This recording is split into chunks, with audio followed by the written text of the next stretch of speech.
கோடை பண்பலை 100.5 இப்பொழுது நாம் கேட்டு ருசிக்க Jayaram institute of science and management Madurai வழங்கும் கேக் கோயில் ரோட் மதுரை செல் 7094499730. அடுமனை வல்லுநர்களின் கேக் தயாரிப்பு செய்முறை குறித்த சிறப்பு தொடர்.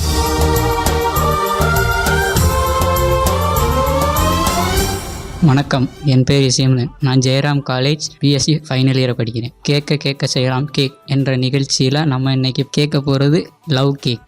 இந்த கேக் பெர்சியன் நாட்டை தாயமாக கொண்டது. இந்த கேக் அன்பு, பாசம், காதல் உணர்த்தும் விதமாக இருக்குது. லவ் கேக் செய்வதற்கு தேவையான பொருட்கள்: ரவை 375 கிராம், சீனி பவுடர் 115 கிராம், பட்டர் 180 கிராம், முந்திரி பருப்பு 375 கிராம், முட்டை மஞ்சள் கரு 12, தேன் 45 ml, துருவிய ஜாதிக்காய் 1/2 டீஸ்பூன், காய வைத்து அரைத்த எலுமிச்சை தோல் 1/2 டீஸ்பூன், வெண்ணிலா எசன்ஸ் 1/2 டீஸ்பூன். தேவையான பொருட்கள் இவ்வளோதான். இனி செய்முறையை பார்க்கலாம். பட்டர், ரவையை சேர்த்து ஒரே பாத்திரத்தில் சூடான அவனில் வைக்கணும். ஆனால் பட்டர் முழுசாக உருகிடக்கூடாது.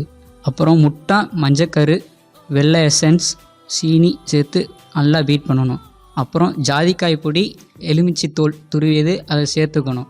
அதுக்கப்புறம் முந்திரி பருப்பு அதோட சேர்த்துக்கணும். முட்டை கலக்கி வச்சதை கொஞ்சம் கொஞ்சமாக சேர்க்கணும். இப்போ லவ் கேக்குக்குள்ளே பேட்டர் ரெடி. அதை அகலமான பாத்திரத்தில் 2 இன்ச் அளவு ஊற்றி பபுள்ஸ் வராமல் அப்படியே செட் பண்ணணும். இதே இது நீங்கள் வீட்டில் ட்ரை பண்ணுறீங்கன்னா இட்லி சட்டியில் தண்ணி ஊற்றி உப்பு போட்டு மேலே ஒரு பாத்திரம் வச்சு அது மேலே வச்சு பேக் பண்ணி எடுத்திங்கன்னா 150 டிகிரி செல்சியஸ் 45 நிமிஷம் ஓவனில் வச்சு பேக் பண்ணி எடுத்திங்கன்னா லவ் கேக் ரெடி. மீண்டும் ஒரு கேக் ரெசிபியுடன் சந்திக்கிறேன். நன்றி, வணக்கம்.